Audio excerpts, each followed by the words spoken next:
Five step to get top dollar for your home when you're gonna sell. Today we have Corey Wayne with us, joining us from the Hamptons in New York, which is a really posh area. I understand. Yeah, I'm based in London.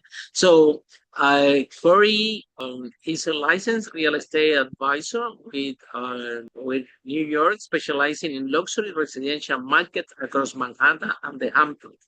With over a decade of experience, wow, he combined institutional level expertise with a highly personalized concierge style approach to client service. So tell us, Corey, what are the five steps that people can do in order to get top dollar for the house? Welcome to Entrepreneurs Are Leaders podcast with Harry Sardinas. Interviews with world's most influential entrepreneurs that share tips about how to grow your business exponentially. Charismatic speaking, leadership, branding, marketing strategies designed to help you monetize your knowledge, find true happiness, and manifest your goals and dreams. Hi, Harry. Thank you for having me. Yeah. So typically, it's number one step that you got to do is you got to price the property right? Everybody always wants to get the most value for their property, of course, but pricing it correctly, depending on where the market is at that time, is going to be the number one thing you have to do in order to get the highest price, whether it be pricing it a little below market to get a lot of interest, or whether it be pricing it at market and do it. And I'm going to talk about a couple other things we can do to kind of maximize that as well. So strategic pricing is number one. Number two, it's all about the presentation, right? And a lot of times, this presentation is going to be online, right? People's first impression of properties now is not when they walk through the door, it's when they see the listing online. So having professional photography and showcasing the property with video is going to be a huge asset to getting the correct buyers in the door to then drive up that interest, right? And then create that level of demand that you need to get the highest price. Okay. And you really need an agent who understands the market that you're in, right? And is going to walk you through this process. Any agent can say, hey, I'm going to sell this property for whatever price you want, and it's going to be amazing, and we're going to get whatever price you want. And that's what most agents are going to do, right? They're going to tell the seller what they want to hear so they can get the listing. But you really need an agent on your team who is also going to understand like the emotional experience that the buyer is going through, right? Like at the end of the day, yes, this is the transaction and it's very transactional, but for a lot of people, buying a home is also emotional, and having an experienced agent who understands like there is an emotional element to this process and is really going to work with you as the seller and with the buyers as well to kind of bridge that gap and get to a place where everyone feels happy about the experience is going to require a good agent as well. So those are my top 5 things that I would say you have to do to get the most value for your property when you want to sell. So Corey, tell us, out of the window of 500 millionaires, and 1 out of 5 are property investors and property millionaires. Why do you think that there are so many millionaires in property? I mean, clearly it's a great vehicle. The statistics of a podcast shows that when we interview the millionaires, 1 out of 5 are real estate investors or in a real estate game in some form. The other 1 out of 5 are tech entrepreneurs, okay, and then the rest are in different industries. So what illustrates that technology and real estate are the 2 more powerful vehicles to generate wealth. But we want to know your opinion. What do you think about this statement? Yeah. So, look, real estate, like anything, has its ups and downs, right? But if you look at real estate, especially in New York City, across, the past 2 to 3 decades, it's either gone up or it's stayed relatively flat, right? So it's a great asset to hold for generational wealth, right? If somebody who purchased a property in their family 10, 20 years ago, that property is definitely worth more money now. And you've also had several generations of your family that have been able to use it, right? So I think from a real estate perspective and being able to actually use the asset that your money's in adds intrinsic value that you can't put a price on. Then tell us your story. Why you decide to be in the real estate game in the first place? Yeah, so I originally got into real estate when I was in middle school, as far as like my passion for it. My childhood friend, her grandmother owned a real estate company, and her grandmother, I idolized this woman. She was always cheerful. She always had a good energy about her. She knew everyone around town. Anytime we would go out to eat or go to the grocery store, she knew people everywhere, and she always, held herself with poise and grace, and I just thought she was the most amazing person. And she also always drove like the nicest car, right? And they had a nice home. And so, coming from a very different background, I aspire to have the things that she had. I aspire to kind of live my life the way she lived her life. So from a very young age, I had a really deep interest in real estate, and it just continued to grow, from then on. I would go to open houses as a kid, uh, in like the subdivision while the other kids were playing football in the empty subdivision lots, because I thought it was super interesting just to pop into open houses and see what different houses look like, and it always my interest. Okay, I have a good news for you. You will. If this is what Oh, you desire, and you are my people that have done real estate, uh, eventually you're gonna get there. Yeah, and it's very good that came into your life, and just out of the admiration of the success of other people, it happened by luck that by accident you end up in a industry that is the most powerful industry in order to generate wealth. I also, my one was the different story. My first business was in real estate, so real estate is close to my heart. And yeah. I'd say that at the beginning, I did it for the money, to be totally transparent. Okay, I want to make a lot of money. I want to be a millionaire. And a friend told me, you do this real estate thing, you can get there, but also for necessity.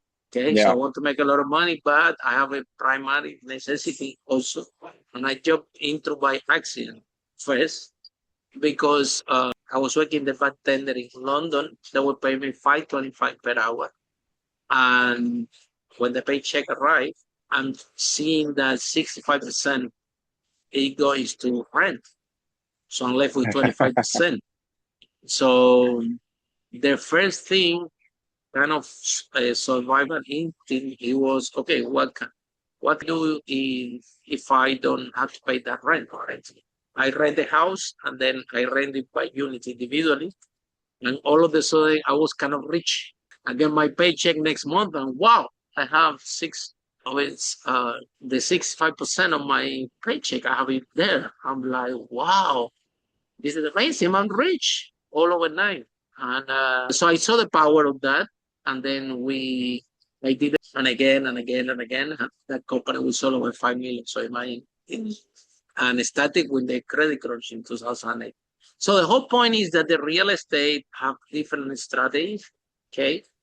And you need to have experience and to understand things that I didn't understand back then, 20 years ago. Like the real estate have some cycles, and real estate have different strategies, and you always have to be at the right timing with the right strategy. And if the timing change, the strategy have to change with it. Yeah, something that Yeah. I didn't see this coming. You see, my business was doing so well. The credit crunch, it was doing fantastic because imagine everybody lost their jobs, so nobody have to rent a house, so they only can afford a room. And on the other hand, all the landlords are empty because of the same reason. They, the tenants left, now they have an empty home. So then I come in, I said to the landlord, give me good price, and and then I'm gonna rent it room by room. So on one side I have all London empty, so I could take thousands of houses that I want. On the other side, you have hundreds and hundreds and hundreds of people looking for rooms, not for flats. So it was an extremely lucrative exercise, right? But it doesn't last forever. Remember, back then it was no Airbnb. It was Blackberries. The phones were black and white when we started this business. Yeah. So imagine, probably you were not even born by then. So Oh no, I had a BlackBerry. I missed the you had BlackBerry time. Yeah. Okay. From the day, and our cutting advantage technology was that those BlackBerry with your email faster than anybody else. So when people want in the room, we knew quickly because emails arrive first, but we also make a fortune because of that. Bottom line, time changes. So what I didn't know is that, you know what? 5 years, 6 years down the line, the economy recovers. Everybody can afford flats again. And now I have the landlords coming to me and say, Harry, if you don't pay me more, I rent it to other people. I'm like, what? So all the margins start to shrink. A property that was making £2,000 a month. And in mind, we have 28 of that one, so you do the math.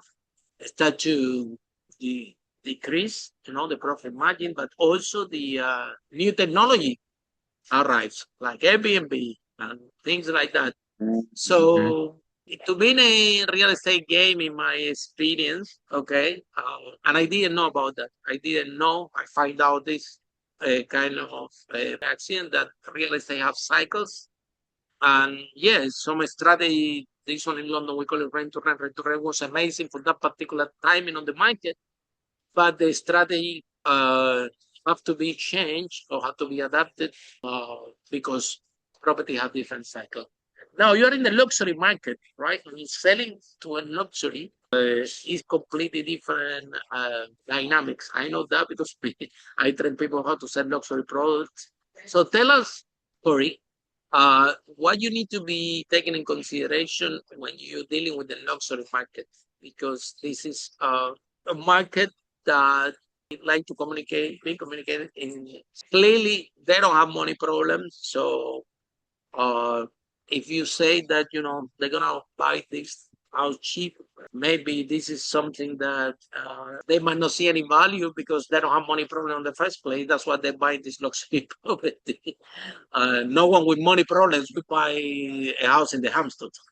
Are you with me? So they don't have money problems. So how you Yeah. communicate with these people, how you get the transaction, how you deal with the luxury market uh, Sure. in order to get them attracted to your products and to deal with you as an agent. Because also what happens is that if they like you, they will tell you, Corey, you know what? I'm looking for this property for me. I want Hmm. this.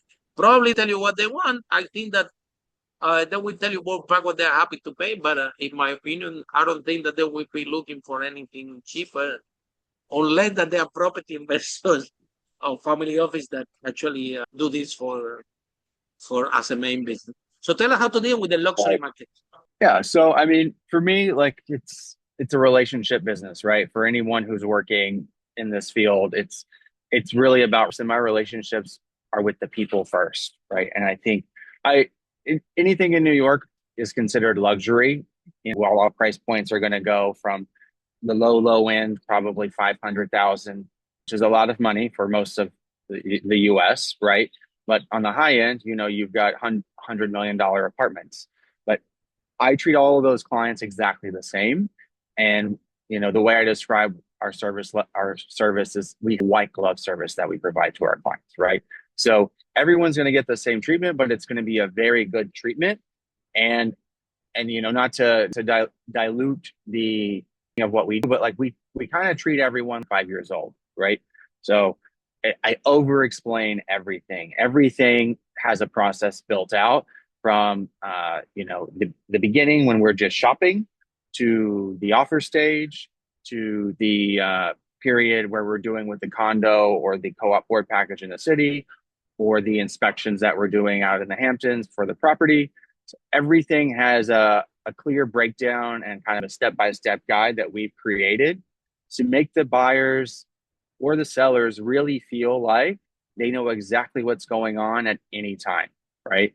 And as far as communicating with them goes, obviously we have texts, we have calls, we have emails, we have, you know, all the social media, right? Like a lot of my clients today come from social media as well. But most of my clients are looking to text me, right? And the busier they are, the more money they have, the more likely they just want to send a text. They don't want to email. They don't want to pick up the phone. They just want to text and they want a quick update. And everyone's style is a little different, but we adapt to the client, right? And you're adapting to the client's needs and their communication style. And this is actually something we cover in all of our initial calls with our clients is how do you want to be communicated with? So we're not halfway through the deal realizing, oh, the client hates emailing because they get a million emails a day and they don't want to read an email about where we are in the real estate process, right? They want text updates. This is actually something that we cover very early on in our conversations with clients, and to make sure that we're taking care of the clients the way they feel most taken care of. Does that answer your question? Yes, 100%.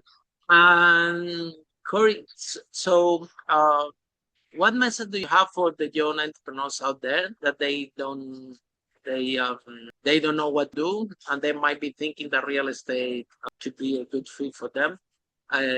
It's difficult to become a real estate agent, and how they can the journey. I think that would be a very good place to start if you want to be in the property business, to become a realtor, because you see a different how the dynamic will land while you're making money at the same time.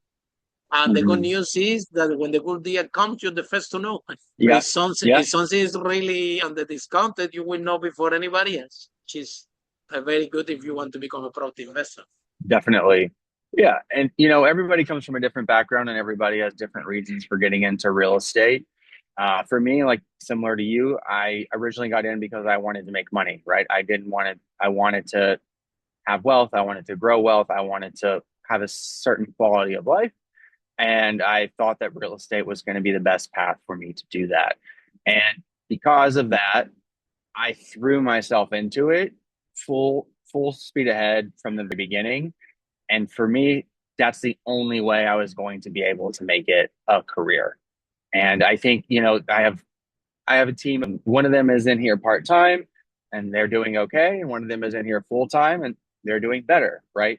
So I think with anything that you're going to do in life, whether it's real estate, whether it's, tech, or whether it's a 9-to-5 or acting or whatever you're doing, I think you just have to commit to it completely, right? And being in real estate, the other thing, like you can catch a big break, but you can't guarantee that you're going to get that big break. So you just have to stay consistent and be persistent with your processes, with your organization, and continue to just keep going, even when it doesn't feel like it's going well, right?